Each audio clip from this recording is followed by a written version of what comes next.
Bapak Ibu saudaraku sekalian, kalau kita mengasihi, kalau kita mencintai seseorang, kita ingin tahu segalanya tentang orang tersebut. Apapun tentang orang itu bisa menjadi menarik sejak kita jatuh hati kepadanya. Atap rumahnya pun jadi menarik. Dulu kita lewat tidak menarik. Tidak ada daya tarik apa-apa lihat atap rumah itu. Tapi sejak kita jatuh hati kepadanya, atap rumahnya jadi menarik. Dulu kalau kita ngelihat sendalnya di gereja, kalau kita ikut beachstone atau acara-acara yang lepas sendal, kalau belum jatuh hati, sendalnya nggak menarik. Tapi waktu sudah mulai jatuh hati, lihat sendalnya berdebar-debar. Kak, ada dia di sini. Sendalnya saja jadi menarik perhatian kita waktu kita mulai jatuh hati kepada seseorang. Yang belum pernah jatuh hati susah memahami yang saya sampaikan. Tapi kalau saudara sudah menikah berarti pernah jatuh hati. Kecuali saudara dipaksa, kawin paksa. Tapi kalau dipaksa sampai anaknya 2-3 mah gak wajar. Artinya saudara pernah yang mengalami yang namanya jatuh hati, pernah yang mengalami namanya jatuh cinta. Kalau kita pernah jatuh cinta sama Tuhan, kita juga segala sesuatu tentang Tuhan jadi menarik.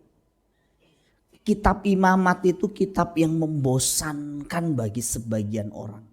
Tetapi kalau kita jatuh cinta sama Tuhan, kitab Imamat yang isinya melulu satu tata ibadah, apalagi kitab Wahyu itu juga termasuk menjadi bagian yang menarik. Surat cinta dari pasangan kita walaupun tulisannya belepotan tetap menarik.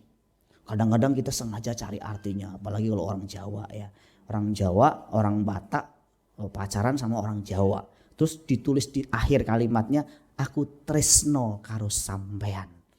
Apa itu? Waduh. Apa ini? Maksudnya ini? Oh, dia akan cari artinya kemanapun. Kalau perlu dia cari di kamus di Google. Kalau nggak ketemu juga dia akan tanya sama orang Jawa. Apa artinya aku tresno karo sampean? Oh, artinya aku cinta sama kamu. Wah, langsung kedebuk pingsan.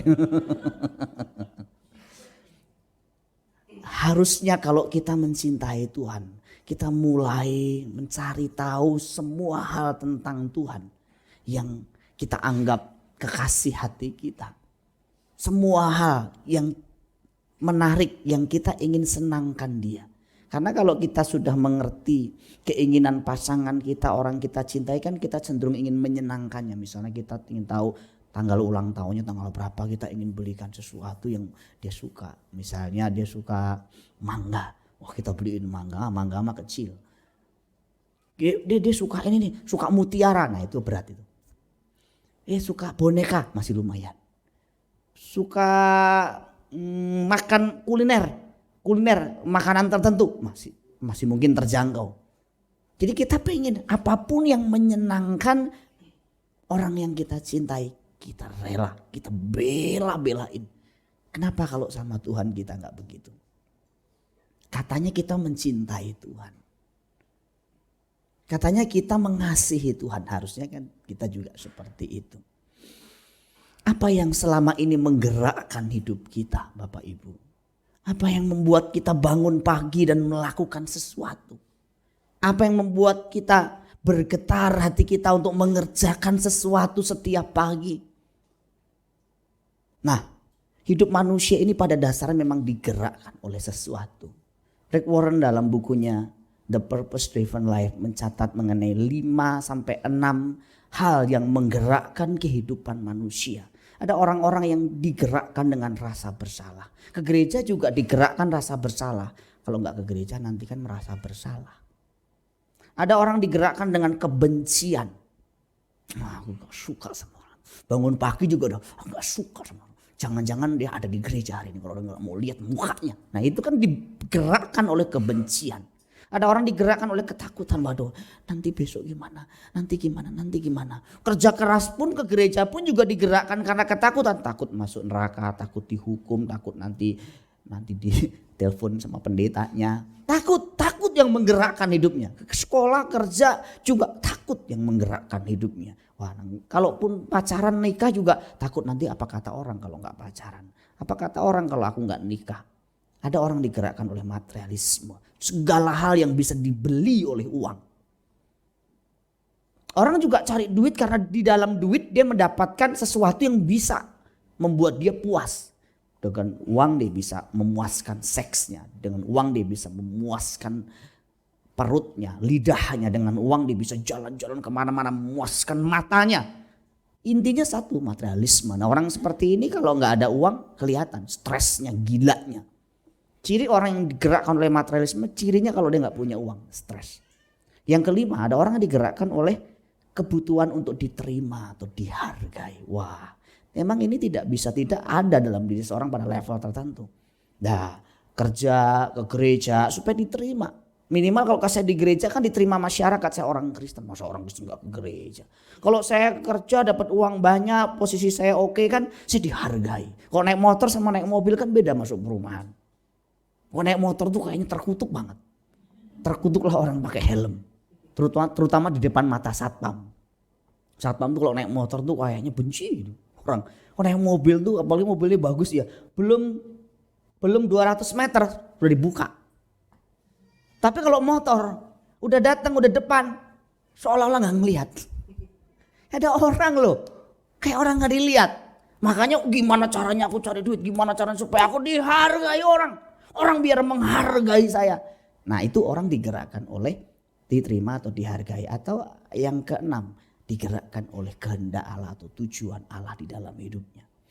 Saudara, Abraham Maslow terkenal merumuskan satu teori namanya teori Maslow. Teori Maslow ini menempatkan manusia pada tingkatan kebutuhan. Ada 5 tingkatan kebutuhan yang biasanya manusia jalani. Dari mulai kebutuhan fisiologis, kebutuhan yang paling dasar, makan, minum, tidur, pakaian, seks. Ini penggerak, pendorong juga manusia untuk melakukan sesuatu. Ada orang yang memang pada taraf ini. Taraf ya hidup hanya untuk makan, minum, tidur, pakaian, dapat seks. Hidup cuma digerakkan oleh level dasar ini. Yang kedua, rasa aman. Ya mulai agak sedikit meningkat ke level berikutnya. Ya keamanan, keteraturan, stabilitas, mulai ke sosial, afeksi, perasaan dicintai, diterima, hubungan. Kemudian penghargaan, nah di pencapaian status, tanggung jawab, reputasi, dan sampai taraf yang aktualisasi diri. Nah teori-teori seperti ini adalah teori yang memang bisa diterima karena memang manusia pada dasarnya kan seperti ini. Tetapi Bapak Ibu Saudaraku sekalian, kita di dalam Tuhan tidak hidup berdasarkan hanya semata-mata pemenuhan kebutuhan. Memang Tuhan ngerti juga kebutuhan kita. Kita harusnya melampaui teori-teori ini. Kita tidak hidup digerakkan oleh pemenuhan kebutuhan tertentu. Tetapi yang terutama adalah karena tujuan Tuhan yang harus kita genapi di dalam hidup kita. Kita bukan binatang, kita bukan tumbuhan. Kalau tumbuhan atau binatang yang memang perputaran siklus hidupnya begitu, tetapi kita tidak seperti itu. Betapa bahayanya kalau hidup kita ini digerakkan oleh yang namanya sekedar emosi atau kebutuhan. Nah kalau kita lihat di urutan yang pertama sampai ke-6 dari penggerak kehidupan penggerak kehidupan Rick Warren, gitu kita lihat 5 penggerak itu adalah semua berkaitan mengenai kebutuhan dan emosi. Dan memang ini kalau dalam ukuran duniawi, dunia wajar. Tapi kalau kita sudah di dalam Tuhan Bapak Ibu, yang menggerakkan kita tuh harusnya kehendak Tuhan, cinta kita kepada Tuhan. Kadang-kadang kita lapar, kadang-kadang kita tidak dihargai. Tapi kalau itu menyenangkan Tuhan, kalau itu memang tujuan Tuhan dalam hidup kita, kita harus jalani. Jangan takut lapar, jangan takut tidak dihargai orang. Jangan takut kita menjadi miskin. Takutlah kalau kita melukai hati Tuhan. Harusnya begitu kalau kita sudah hidup di dalam Tuhan. Nah, bicara mengenai emosi ya Bapak Ibu sekalian. Kan kita mengerikan sekali kalau hidup manusia itu kan hanya digerakkan oleh emosi.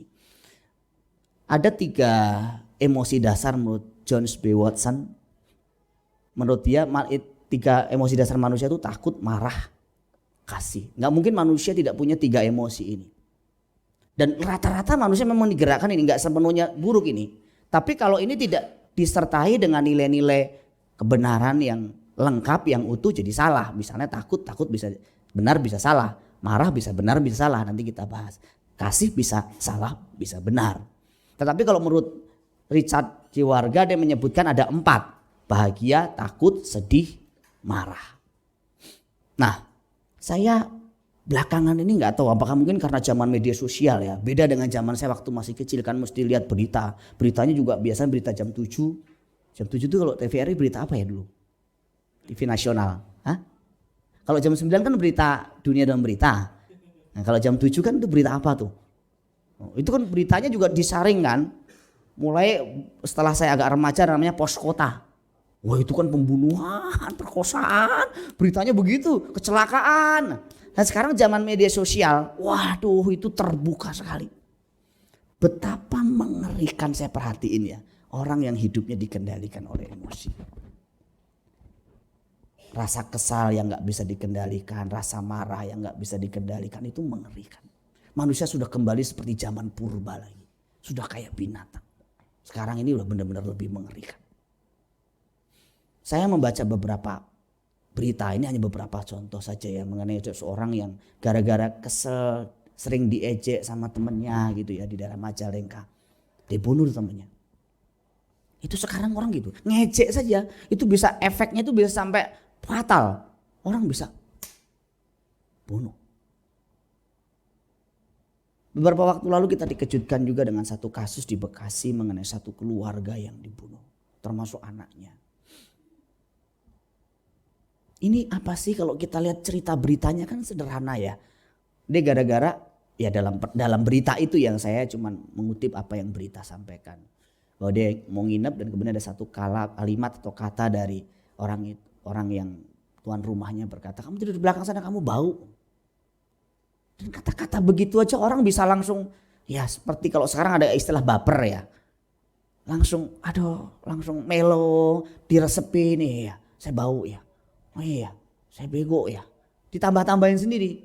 Tadi bau mengarah ke bego kemana? Apa hubungannya? Jadi ada orang memang kalau kita tidak betul-betul dibaharui hati dan pikiran kita. Ini sebenarnya ada hubungan dengan khotbah pagi saya tadi. Makanya kalau hati kita tuh gak beres. Gak mungkin yang keluar beres, gak mungkin. Pikiran kita akan cenderung begitu. Di bagian yang terakhir tadi saya sampaikan, pikiran jahat itu sumber dari segala sikap dan perbuatan jahat. Kalau pikiran kita belum dibaharui oleh firman, oleh kebenaran yang isinya nanti jahat semua. Nah itu kan kita baca, wah ngeri, mengerikan sekali.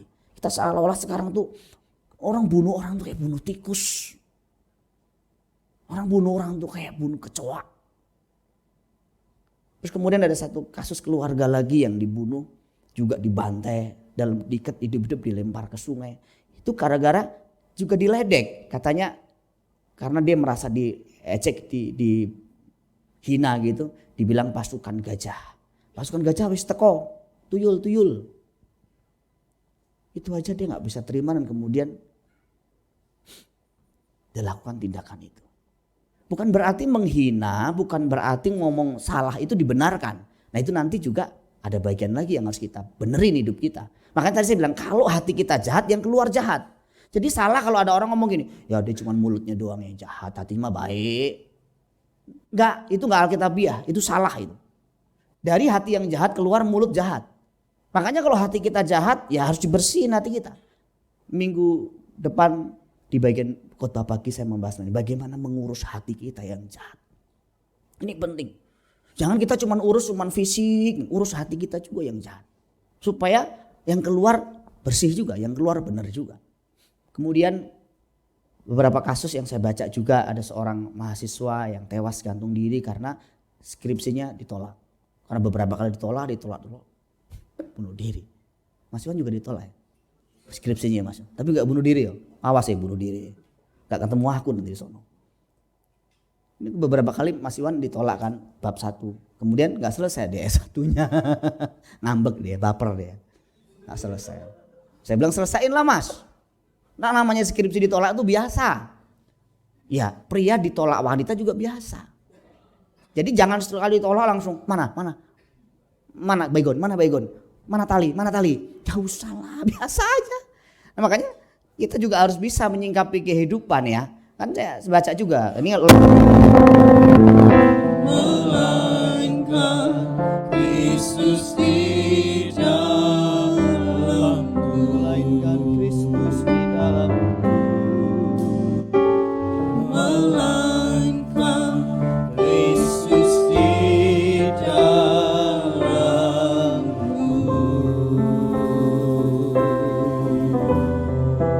Bapa, urapi firman-Mu, sampaikan apa yang menjadi isi hati-Mu, apa yang menjadi pikiran dan perasaan-Mu bagi jemaat-Mu.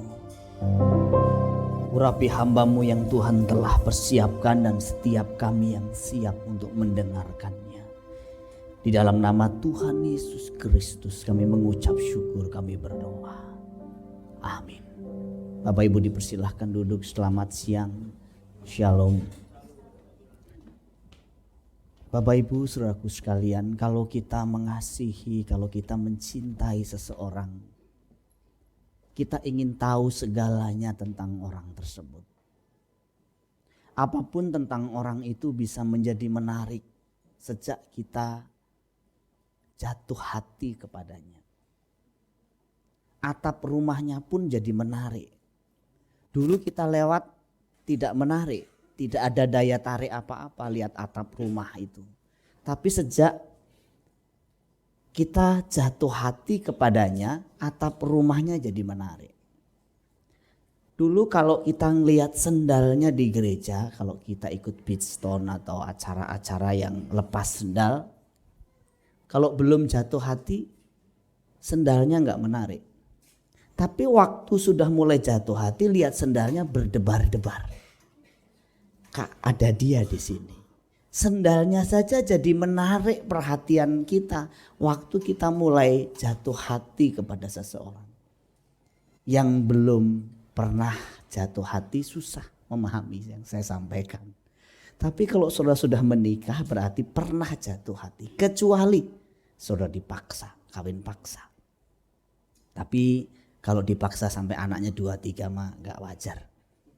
Artinya saudara pernah yang mengalami yang namanya jatuh hati, pernah yang mengalami namanya jatuh cinta. Kalau kita pernah jatuh cinta sama Tuhan, kita juga segala sesuatu tentang Tuhan jadi menarik.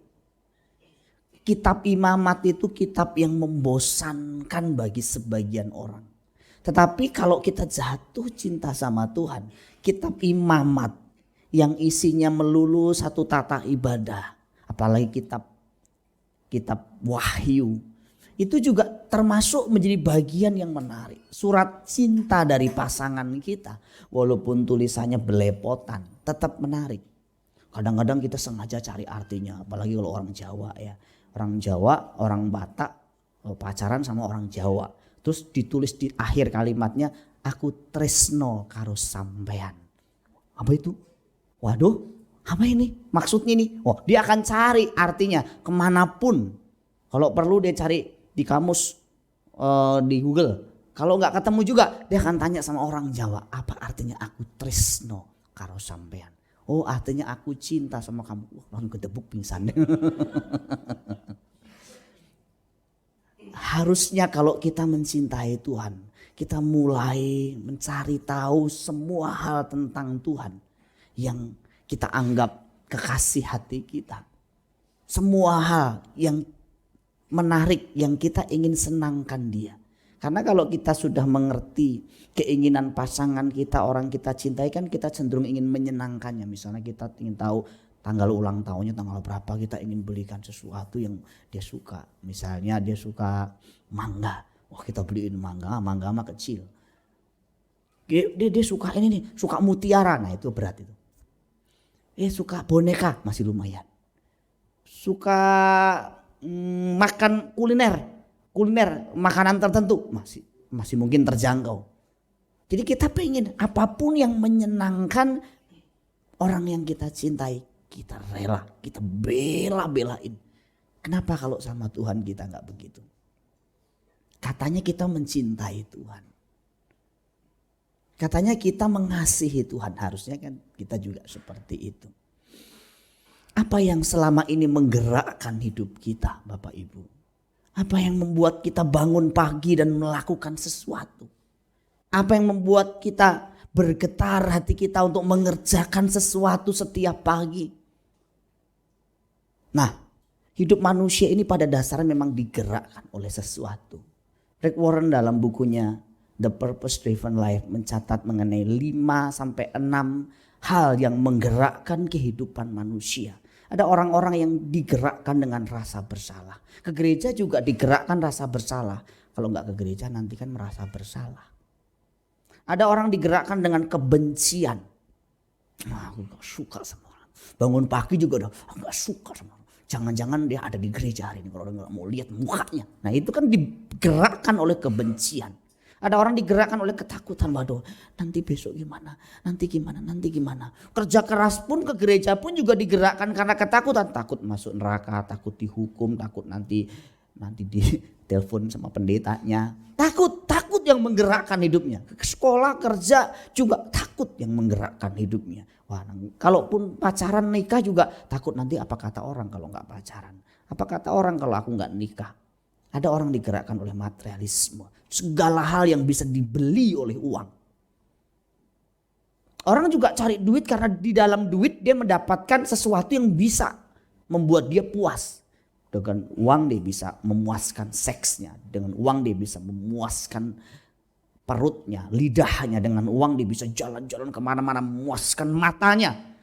Intinya satu, materialisme. Nah orang seperti ini kalau nggak ada uang kelihatan stresnya, gilanya. Ciri orang yang digerakkan oleh materialisme, cirinya kalau dia nggak punya uang, stres. Yang kelima, ada orang yang digerakkan oleh kebutuhan untuk diterima atau dihargai. Wah, memang ini tidak ada dalam diri seorang pada level tertentu. Nah, kerja ke gereja supaya diterima. Minimal kalau saya di gereja kan diterima masyarakat, saya orang Kristen. Masa orang Kristen nggak ke gereja? Kalau saya kerja dapat uang banyak, posisi saya oke kan, saya dihargai. Kalau naik motor sama naik mobil kan beda masuk perumahan. Kalau naik motor tuh kayaknya terkutuk banget. Terkutuklah orang pakai helm. Terutama di depan mata satpam. Satpam tuh kalau naik motor tuh kayaknya benci gitu. Orang kalau naik mobil tuh apalagi mobilnya bagus ya. Belum 200 meter udah dibuka. Tapi kalau motor udah datang udah depan seolah-olah nggak ngelihat. Ada orang loh kayak orang nggak dilihat. Makanya gimana caranya aku cari duit, gimana caranya supaya aku dihargai orang. Orang biar menghargai saya. Nah itu orang digerakkan oleh diterima atau dihargai. Atau yang keenam, digerakkan oleh kehendak Allah atau tujuan Allah di dalam hidupnya. Saudara, Abraham Maslow terkenal merumuskan satu teori namanya teori Maslow.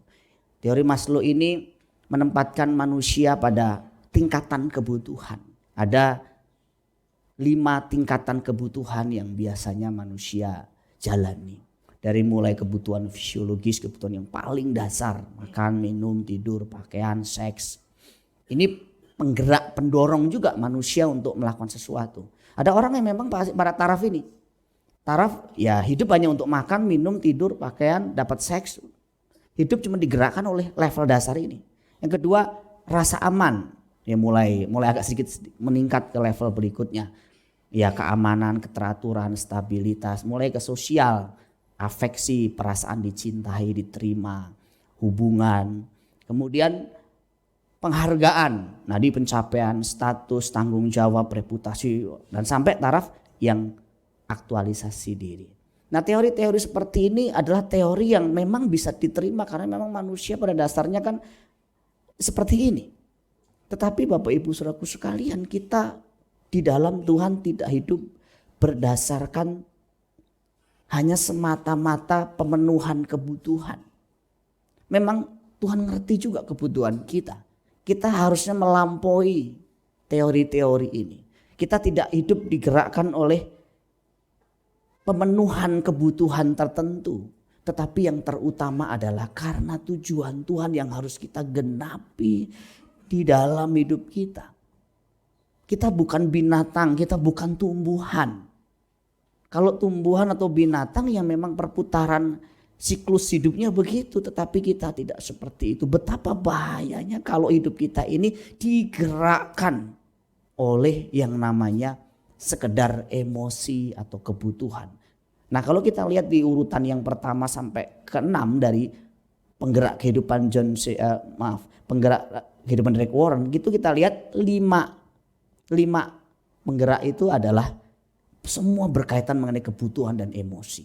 Dan memang ini kalau dalam ukuran duniawi, dunia wajar. Tapi kalau kita sudah di dalam Tuhan, Bapak Ibu, yang menggerakkan kita tuh harusnya kehendak Tuhan, cinta kita kepada Tuhan. Kadang-kadang kita lapar, kadang-kadang kita tidak dihargai. Tapi kalau itu menyenangkan Tuhan, kalau itu memang tujuan Tuhan dalam hidup kita, kita harus jalani. Jangan takut lapar, jangan takut tidak dihargai orang. Jangan takut kita menjadi miskin. Takutlah kalau kita melukai hati Tuhan. Harusnya begitu kalau kita sudah hidup di dalam Tuhan. Nah, bicara mengenai emosi ya Bapak Ibu sekalian, kan kita mengerikan sekali kalau hidup manusia itu kan hanya digerakkan oleh emosi. Ada 3 emosi dasar menurut John B. Watson. Menurut dia 3 emosi dasar manusia itu takut, marah, kasih. Nggak mungkin manusia tidak punya 3 emosi ini. Dan rata-rata manusia memang digerakkan ini, nggak sepenuhnya buruk ini. Tapi kalau ini tidak disertai dengan nilai-nilai kebenaran yang lengkap, yang utuh, jadi salah. Misalnya takut bisa benar bisa salah, marah bisa benar bisa salah, nanti kita bahas. Kasih bisa salah bisa benar. Tetapi kalau menurut Richard Ciwarga dia menyebutkan ada 4. Bahagia, takut, sedih, marah. Nah, saya belakangan ini nggak tahu apakah mungkin karena zaman media sosial ya. Beda dengan zaman saya waktu masih kecil kan mesti lihat berita. Beritanya juga biasanya berita jam 7. Jam 7 itu kalau TVRI berita apa ya dulu? TV nasional. Hah? Kalau jam 9 kan berita dunia dan berita. Nah, kalau jam 7 kan itu berita apa tuh? Oh, itu kan beritanya juga disaring kan. Mulai setelah saya agak remaja namanya Pos Kota. Wah, itu kan pembunuhan, perkosaan, beritanya begitu, kecelakaan. Nah, sekarang zaman media sosial, waduh itu terbuka sekali. Betapa mengerikan saya perhatiin ya, orang yang hidupnya dikendalikan oleh emosi. Rasa kesal yang gak bisa dikendalikan, rasa marah yang gak bisa dikendalikan, itu mengerikan. Manusia sudah kembali seperti zaman purba lagi. Sudah kayak binatang. Sekarang ini udah benar-benar lebih mengerikan. Saya membaca beberapa berita, ini hanya beberapa contoh saja ya, mengenai seorang yang gara-gara kesel sering diejek sama temennya gitu ya di daerah Majalengka. Dibunuh temennya. Itu sekarang orang gitu, ngejek saja itu bisa efeknya itu bisa sampai fatal. Orang bisa bunuh. Beberapa waktu lalu kita dikejutkan juga dengan satu kasus di Bekasi mengenai satu keluarga yang dibunuh, termasuk anaknya. Ini apa sih kalau kita lihat cerita beritanya kan sederhana ya. Dia gara-gara ya dalam berita itu yang saya cuma mengutip apa yang berita sampaikan. Bahwa dia mau nginep dan kemudian ada satu kalimat atau kata dari orang yang tuan rumahnya berkata, kamu tidur di belakang sana kamu bau. Dan kata-kata begitu aja orang bisa langsung ya seperti kalau sekarang ada istilah baper ya. Langsung langsung melo diresepi nih ya saya bau ya. Oh iya saya bego ya. Ditambah-tambahin sendiri. Tadi bau mengarah ke bego kemana? Apa hubungannya? Jadi ada orang memang kalau kita tidak betul-betul dibaharui hati dan pikiran kita. Ini sebenarnya ada hubungan dengan khotbah pagi saya tadi. Makanya kalau hati kita tuh gak beres. Gak mungkin yang keluar beres. Gak mungkin. Pikiran kita akan cenderung begitu. Di bagian yang terakhir tadi saya sampaikan. Pikiran jahat itu sumber dari segala sikap dan perbuatan jahat. Kalau pikiran kita belum dibaharui oleh firman, oleh kebenaran, yang isinya nanti jahat semua. Nah itu kan kita baca, wah ngeri, mengerikan sekali. Kita seolah-olah sekarang tuh orang bunuh orang tuh kayak bunuh tikus. Orang bunuh orang tuh kayak bunuh kecoa. Terus kemudian ada satu kasus keluarga lagi yang dibunuh, juga dibantai, dalam diikat hidup-hidup dilempar ke sungai. Itu gara-gara juga diledek katanya. Karena dia merasa diejek, hina gitu, dibilang pasukan gajah. Pasukan gajah wis teko, tuyul. Itu aja dia nggak bisa terima dan kemudian dia lakukan tindakan itu. Bukan berarti menghina, bukan berarti ngomong salah itu dibenarkan. Nah itu nanti juga ada bagian lagi yang harus kita benerin hidup kita. Makanya tadi saya bilang kalau hati kita jahat yang keluar jahat. Jadi salah kalau ada orang ngomong gini, ya dia cuma mulutnya doang yang jahat, hatinya mah baik. Enggak, itu enggak alkitabiah, itu salah itu. Dari hati yang jahat keluar mulut jahat. Makanya kalau hati kita jahat ya harus dibersihin hati kita. Minggu depan di bagian khotbah pagi saya membahas ini bagaimana mengurus hati kita yang jahat. Ini penting. Jangan kita urus fisik, urus hati kita juga yang jahat. Supaya yang keluar bersih juga, yang keluar benar juga. Kemudian beberapa kasus yang saya baca juga ada seorang mahasiswa yang tewas gantung diri karena skripsinya ditolak. Karena beberapa kali ditolak dulu bunuh diri. Mas Iwan juga ditolak ya? Skripsinya Mas. Tapi gak bunuh diri ya. Awas ya bunuh diri. Gak ketemu aku nanti di sono. Ini beberapa kali Mas Iwan ditolak kan bab 1. Kemudian gak selesai dia S1-nya. Ngambek dia, baper dia. Gak selesai. Saya bilang selesain lah Mas. Nah namanya skripsi ditolak itu biasa. Ya pria ditolak wanita juga biasa. Jadi jangan sekali ditolak langsung mana baygon, mana tali. Gak usah lah, biasa aja. Nah makanya kita juga harus bisa menyingkapi kehidupan ya. Kan saya baca juga, ini kalau yang kasus yang kedua yang berikutnya ini skripsi ditolak plus putus pacar lagi. Udah ditolak skripsinya, putus pacar. Bunuh diri. Kayaknya bunuh diri itu gampang bener ya. Nah, memang ada orang yang gak langsung bunuh diri tapi mengarah ke ngerusak diri. Ada juga. Misalnya minum, ngobat, ngebut di jalan. Biar gue mati aja. Nah masalahnya kadang-kadang kalau bunuh diri gak sukses. Nah itu masalahnya. Udah minum racun gak mati. Nah repot itu. Ginjal pecah atau rusak. Livernya kena. Ya kalau mati sekalian masuk neraka sekalian. Tapi kalau nggak langsung mati, nggak sukses, repot juga. Yang ngurus juga susah. Lompat nggak terlalu tinggi, cuman dari atap. Waktu ngelompat itu nggak terlalu tinggi, jadi kakinya yang patah. Seumur hidup dia nggak bisa jalan, kan nggak sukses. Jadinya dia ngerepotin orang, dibawa pohon kemana-mana. Ya kalau mau melompat ya sekalian dari lantai 10, jadi langsung mati. Oh lantai 1 belum mati, Mas baru cuma begini.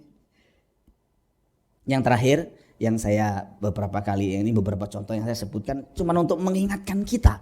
Aduh betapa mengerikan kalau emosi mengendalikan kita. Ada seorang bapak yang suatu kali kan dia nabung duit gitu ya. Ya namanya di kota besar nabung duit untuk beli mobil itu perjuangan lah. Sampai akhirnya dia bisa ngumpulin duit, dia bisa beli mobil. Ya mobil itu hasil ya kerja kerasnya lah, perjuangan dia. Dia punya anak, mbaknya di rumah. Dan biasanya mobilnya nggak selalu dibawa, kadang-kadang di rumah. Ini kisah yang pernah booming. Ini pernah booming tahun 2015. Dan ini hamba Tuhan juga pernah angkat kasus ini. Jadi anaknya ini kan memang kreatif. Tangannya juga maunya ngelukis, gambar gitu. Kayak anaknya Mas Aris ya. Kalau pertama saya datang ke rumah itu rumahnya penuh dengan lukisan. Terus di situ Mas Aris ada loh. Saya bilang ini kok lukisannya beda yang ini. Oh ini bapaknya. Jadi bapaknya nambah di sebelahnya. Saya bilang lain kali sediakan satu papan khusus. Anak dibilangin sayang lukisanmu bagus sekali. Tetapi jauh lebih bagus kalau ditempatkan di sini. Jangan boleh. Awas lo ya. Sekali lagi ketok kepalamu. Jangan. Tetap disediakan satu tempat dan kemudian ayo di sini papi atau mami bantuin di sini. Jadi anak kita bisa mendapat tempat yang bagus untuk melukis. Karena dia ketemu satu alat sejenis paku begitu ya.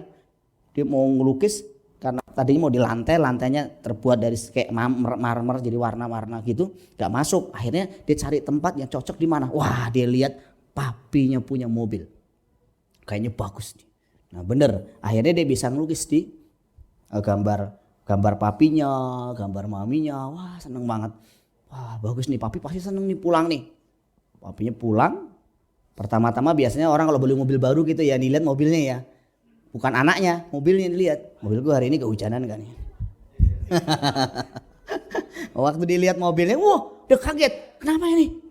Wah, dia emosi sekali. Dia Mbak, bodoh mendidih lihat mobilnya begitu. Siapa yang bikin mobil begini? Aduh Tuhan, nggak tahu kita, saya nggak tahu. Kok bisa begitu? Kamu ngerjain apa aja? Seharian istrinya nimpalin kan. Terus kemudian anaknya dari kamar lari lihat papinya. Papi. Terus anaknya karena masih polos kan nggak ngerti papinya marah. Tadi aku gambar pi. Bagus nggak pi? Oh jadi kamu yang bikin lukisan di mobil papi. Diambil itu, diambil batang kayu di depan, spontan diambil. Mana tangannya? Tangan ditarik, pukul. Pak. Di tangan enggak. Puk. Nah mungkin namanya orang emosi kan enggak bisa mengendalikan. Karena saya sering bilang bapak-bapak, ibu-ibu kalau lagi emosi jangan mendisiplin anak. Jangan, tunggu reda dulu. Tunggu adem dulu. Dan jangan membuat keputusan kalau lagi emosi. Keputusan kita cenderung tidak stabil kalau ngambil keputusan. Kita cerai. Nah itu kan emosi. Pergi aja dari rumah. Itu kan emosi. Makanya selama kita emosi ademin dulu. Ya paling bagus memang berdoa. Dengan kita berdoa kita mendapatkan ketenangan. Atau masuk kamar menyendiri dulu. Jangan masuk kamar ternyata gantung diri.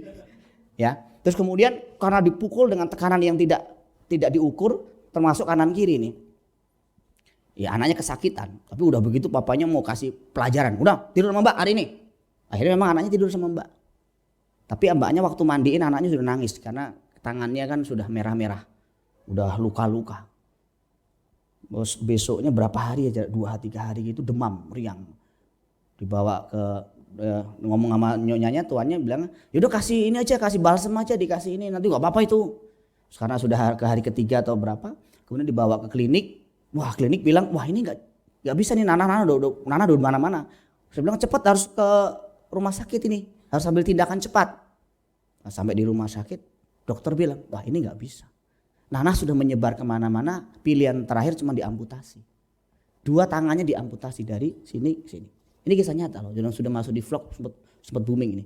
Nah, ke sini. Nah waktu mau diamputasi kan anaknya ngomong, waktu bangun kalau nggak salah anak ngomong, Pi, maksudnya minta maaf mobilnya gini. Jadi kaget lihat tangannya kan. Anak papanya sih bilang mobil gampang lah sayang, nanti kita kumpulin uang lagi, kita nabung lagi, kita beli mobil lagi. Anaknya juga tanya dong, kalau begitu tanganku kapan Pi kembalinya, kapan tumbuhnya. Ini satu contoh kasus yang saya dapat dari ribuan kasus yang saya mau sampaikan kepada jemaat. Jangan kita mengambil keputusan, mengambil tindakan hanya karena emosi. Betapa mengerikan nanti akibatnya kita sesali. Dan seringkali orang tahu bahwa penyesalan datang terlambat. Saya pernah mengkhotbahkan dan ini saya review ya. Mengenai ketika marah menjadi dosa. Dalam khotbah saya itu saya menyampaikan ada beberapa kriteria ketika marah menjadi dosa. Yang pertama, marah menjadi dosa kalau sampai melukai secara fisik atau psikis atau roh seseorang. Ini kan saya lihat di media sosial ya. Seorang ibu marah sama anaknya dihukum sampai diseret begini. Ini melukai fisik. Marah bukan tidak boleh. Nanti kita belajar. Tetapi hati-hati jangan sampai marah kita melukai secara fisik. Kan ada orang yang marah kalau nggak menggerakkan fisiknya memukul sesuatu nggak puas. Kalau dia nggak berani pukul orang, dia pukul barang kan. Tembok lah, dinding lah, banting sesuatu lah. Karena dia merasa dapat kepuasan di sana. Nah masalahnya nggak selalu. Kadang-kadang dia bisa pukul istrinya atau suaminya. Loh nggak selalu suami yang mukul loh. Ada istri yang nyakar loh. Saya kan menghadapi banyak kasus konseling di mana Pak lihat Pak. Ini istri yang nyakar, suami dicabik-cabik. Bahasa kasar, dicabik-cabik. Saya bilang kasihan juga ini suaminya. Ada juga suami yang memukul sampai istrinya rontok giginya. Saya bilang ini ibu kenapa giginya bu kok pada bolong masih muda. Saya ngomong gitu apa adanya kan. Dipukul Pak sama suami saya Pak. Dicedukin tembok rontok. Sampai begitulah saudara ya. Matius pasal 5 ayat 22, di sana Yesus mengajarkan bahwa marah yang tidak terkendali, marah yang sampai melukai secara psikis seseorang itu setara dengan pembunuhan. Tetapi aku berkata kepadamu, setiap orang yang marah terhadap saudaranya harus dihukum. Siapa yang berkata kepada saudaranya kafir harus dihadapkan kepada mahkamah agama. Dan siapa yang berkata jahil harus diserahkan ke dalam neraka yang menyala-nyala. Kafir di sana bukan kafir dalam arti tidak bertuhan. Dalam teks aslinya kafir diterjemahkan dari raka atau raca. Kata ini sebenarnya menunjuk kepada merendahkan tingkat intelektual seseorang. Kalau bahasa sekarang itu gak pakai otak lu ya, otak udang lu ya. Nah itu sebenarnya bahasa yang paling mendekati kalau dari bahasa aslinya. Dan kata jahil di sana mirip, itu diterjemahkan dari bahasa moros atau moron yang artinya gak waras. Kalau dalam bahasa Jawa itu pekok, dalam bahasa kitab PA atau ya PA ya bener ya, gila lu, nah gitu. Jadi kata-kata yang merendahkan orang sampai seolah-olah orang tuh gak punya otak, orang tuh gak waras, orang itu setara dengan binatang. Itu setara dengan pembunuhan di mata Tuhan. Kenapa? Karena orang itu diciptakan oleh Allah serupa dan segambar dengan Allah. Mengatakan orang itu tidak punya otak, mengatakan orang itu binatang sama juga mengatakan yang menciptakan itu tidak benar. Jadi hati-hati kalau kita marah. Hati-hati kalau kita emosi, jangan sampai keluar kata-kata yang merendahkan orang lain. Dan itu selalu setiap kita marah cenderung kita ingin memuaskan emosi kita dengan mengeluarkan kata-kata tertentu. Karena kalau sudah keluar rasanya puas. Semut lah, gajah lah. Nanti kalau di absen satu-satu dari mana? Dari kebun binatang. Ayo absen gajah, semut, kucing. Ya saya pakai itu karena kalau saya pakai anjing kan sekarang anjing itu jauh lebih baik tahu. Anjing lu, padahal anjing sekarang tuh baik loh. Ciko lu, wah awas lu. 1 Yohanes 3 ayat 15 menyetarakan orang yang membenci. Orang yang benci itu juga dengan orang yang membunuh, sama. Setara. Dan orang begini gak bisa masuk surga. Gak bisa masuk surga. Jadi saya bingung kalau orang Kristen ya kalau marah sampai aduh. Gak terkontrol kata-katanya, gak terkontrol emosinya. Kalau kita sudah lahir baru, kita sudah bertobat, Paulus mengajarkan Efesus pasal 4 ayat 29, jangan lagi ada perkataan kotor yang keluar dari mulutmu. Pakailah perkataan yang baik, yang membangun di mana perlu supaya mereka yang mendengar beroleh kasih karunia. Orang yang dapat kata-kata kita itu dikuatkan. Jangan dengar kata-kata kita jadi lemah dan mau bunuh diri jadinya. Lu masih hidup ya, tapi dalam bukan bentuk canda loh. Lu kenapa gak mati aja sih?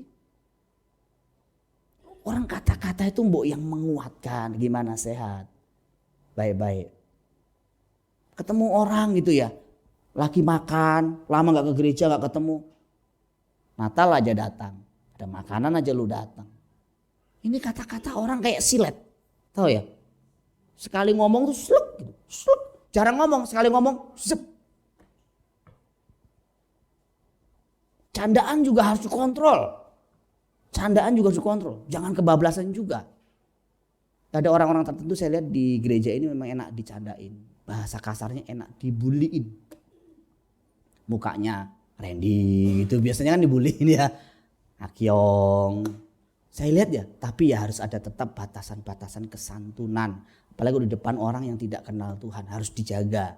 Saudara juga canda sama saya gak masalah. Tapi lihat juga, jangan di depan orang yang tidak kenal. Saudara tidak kenal saya juga. Nanti jadi batu sandungan. Kadang-kadang bukan saya juga minta dihormati, enggak juga. Kadang-kadang juga saya bingung juga. Ada satu kali kasus jemaat keluar gereja gara-gara orang panggil istri saya dengan nada tinggi. Panggil doang, nada tinggi doang. Ada jemaat baru. Kok jemaat panggil gembalanya begitu? Gereja apaan itu? Kita gak masalah sebenarnya, gak ada masalah. Tapi kadang orang kan gak ngerti. Kolose 4 ayat 6. Hendaklah kata-katamu senantiasa penuh kasih. Jangan hambar, jangan kosong. Kalau kita ngasih support, ngasih orang kan ya kata-kata penuh kasih. Bahkan saudaraku sekalian, kalau dalam kategori pengurus yang ditetapkan dalam perjanjian baru, seorang yang layak jadi pengurus gereja itu harus menang di wilayah marah-marah. Kata pemarah di sana itu, bahasa yang lebih mendekati adalah orang yang kata-katanya kasar. Ya kita sering ketemu ya orang kata-katanya kasar, kayaknya seneng banget, puas itu kalau ngomong kasar sama orang gitu ya. Sementara kata peramah, ya bukan pemarah melainkan peramah. Itu yang lemah lembut, suka ngalah, ya sudahlah.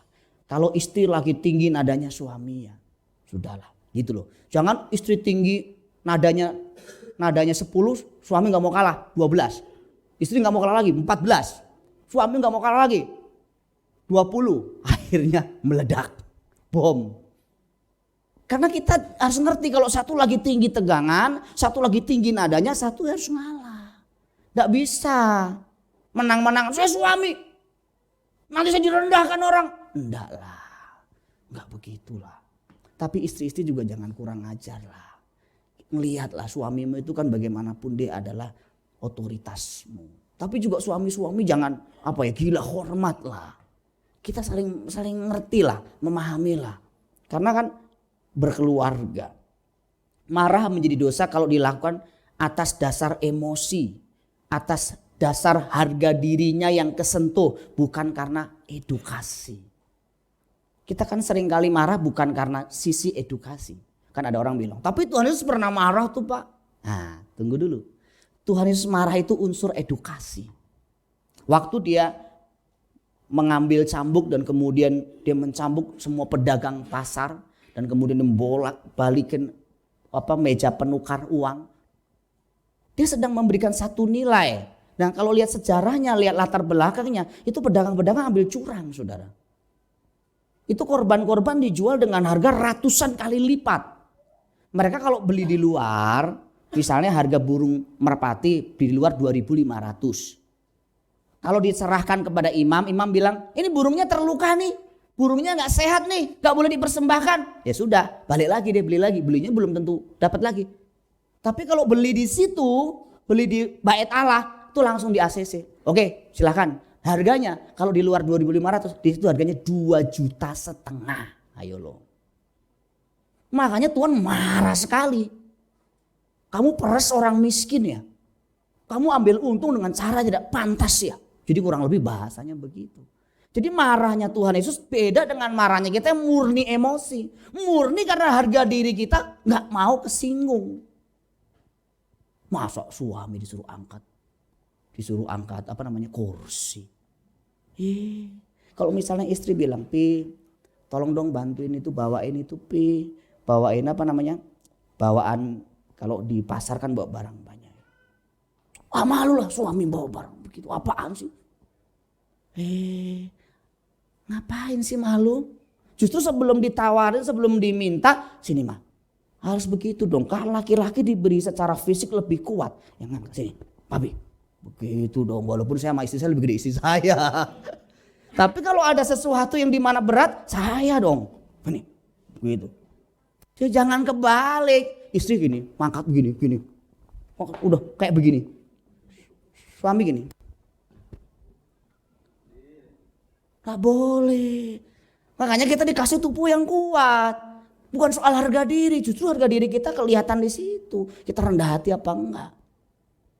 Masa disuruh begitu marah. Kalau harga diri kita sedikit kesinggung. Wah langsung. Kamu belum tahu saya ya. Wah makan loh. Wah beli kepalamu. Sombongnya itu orang. Dia pikir siapa dia. Saya perhatiin kok orang-orang begitu ya. Saya kenal orang-orang begitu. Mau beli kepala lah, mau apalah. Saya lihat hidupnya. itu. Orang-orang sombong begitu dipermalukan loh sama Tuhan. Ibu-ibu nih kalau marah ya. Terutama yang di rumah. Kalau sudah capek. Anak aktif. Itu kan kalau ngomong itu sudah nggak ada tekanan nada lagi itu. Nggak di filter lagi.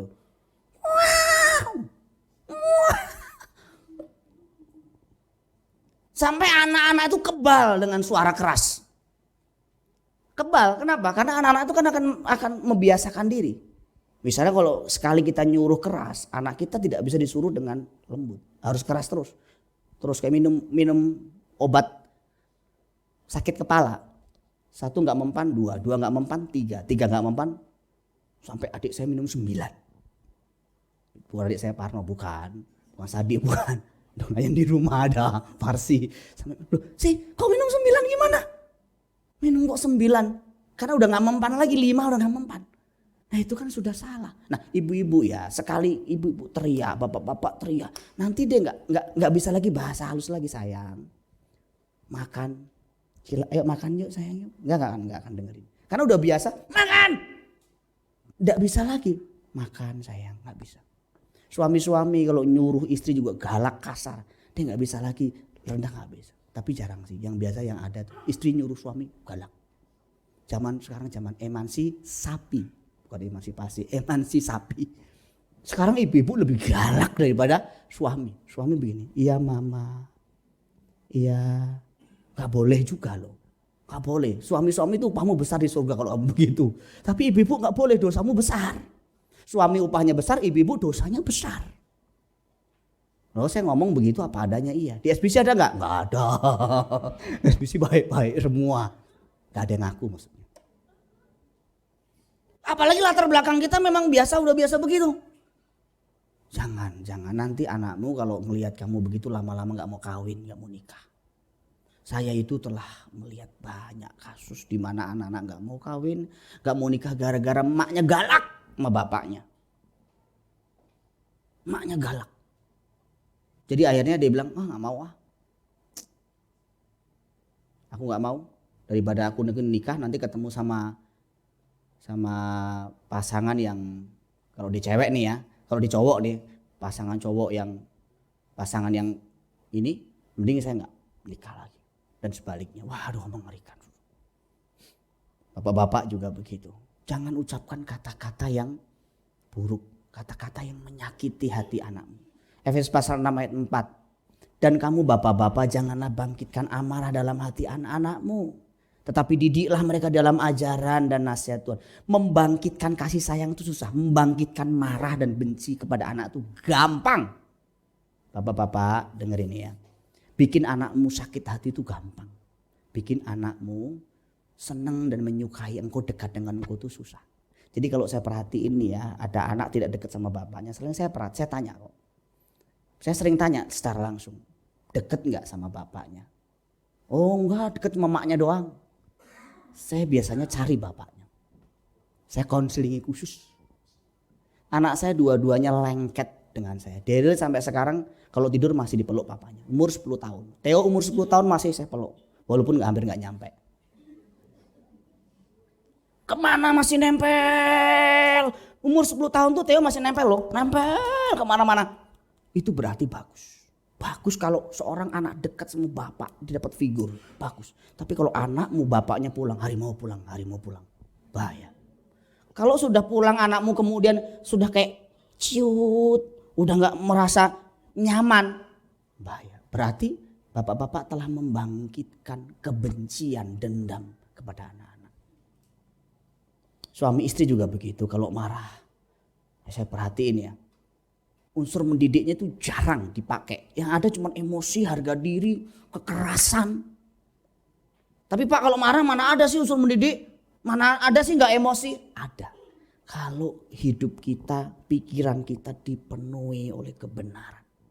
Mungkin pada taraf tertentu kita jatuh, tapi nggak sampai mengucapkan kata-kata kotor, tidak sampai memukul, tidak sampai membanting barang, tidak sampai melakukan hal-hal lain yang membahayakan diri kita maupun orang lain. Nanti menyesal, percaya sama saya. Saya ini melayani begitu banyak orang yang sudah akhirnya menyesal. Ada orang yang sedikit-sedikit nikah, sedikit-sedikit konflik dalam pernikahan. Ngomongnya cerai. Dikit-dikit cerai. Jangan. Harus dihapus tuh kamu cerai dari hidup kita. Masalah pasti ada. Hadapi. Bisa kok. Nanti Tuhan kasih kita jalan keluar. Pendeta tuh ada masalah gak sih di keluarga? Ada. Saya menikahkan sekarang terhitung hampir 16 tahun. Jadi bukan waktu yang pendek tapi juga bukan waktu yang lama. Ada konflik nggak? Ada. Sampai kata cerai? Nggak ada. Tidak pernah terucap dari mulut saya dan istri saya, tidak pernah sampai hari ini. Kepikir? Nggak tahu. Ya nggak tahu, istri saya nggak tahu, kalau saya nggak ada. Saya tidak kepikir dan memang saya hapus dalam hidup saya, tidak ada kata cerai di dalam hidup saya. Apapun yang terjadi saya pasti mampukan Tuhan untuk menyelesaikan. Tapi konflik, tekanan sampai lari dari rumah pernah. Minggu lalu kan saya cerita di PK. Saya pernah ngambek loh. Pendeta ngambek, pernah. Biarin aja, saya cerita. Saya ngambek pernah. Jadi pulang ke rumah istri saya nggak sambut, makanan nggak ada, anak saya main PS dikasih sama jemaat waktu itu. Saya capek, lapar, nggak ada makanan atau makanannya dingin saya nggak tahu. Saya buka, waduh nggak ada. Istri saya lagi apa gitu main sama anak-anak, saya nggak dibukain pintu. Saya ambil lagi kunci, saya ngebut, pergi dulu. Itu waktu saya tinggal di Dasana waktu itu. Saya tinggal lewat jalur Lego. Ujung Lego kan bahaya itu. Malam-malam itu. Sampai di belakang mall SMS, map, minggir. Mengasihani diri. Terus Roh Kudus bicara gini. Hei, kamu ini hamba Tuhan. Kamu mengajarkan kebenaran. Kamu tidak menerapkan kebenaran dalam hidupmu. Kamu mau ngomong apa? Iya juga ya. Kok aku jadi cengeng begini ya? Oh aduh. Saya langsung pulang. Pulang malu-malu. Kalau kita buat salah kan malu-malu gitu. Janganlah sering-sering buat salah. Kalau sering-sering buat malah sering-sering buat malu sendiri. Minta maaf.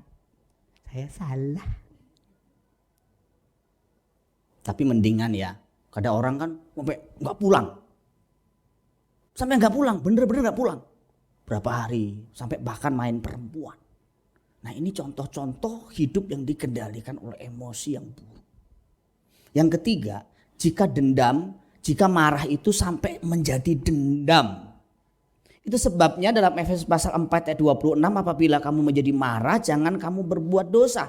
Janganlah matahari terbenam sebelum padam amarahmu. Dan terjemahan sehari-hari mendekati aslinya itu justru terjemahan BIS Indonesia sehari-hari justru mendekati aslinya. Kalau lihat teks aslinya, kalau kalian marah, janganlah membiarkan kemarahan itu menyebabkan kalian berdosa.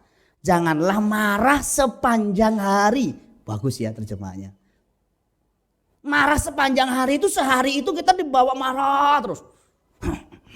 Istri, suaminya. Jadi muka itu ditekuk. Jangka panjang itu bisa penyebab kanker.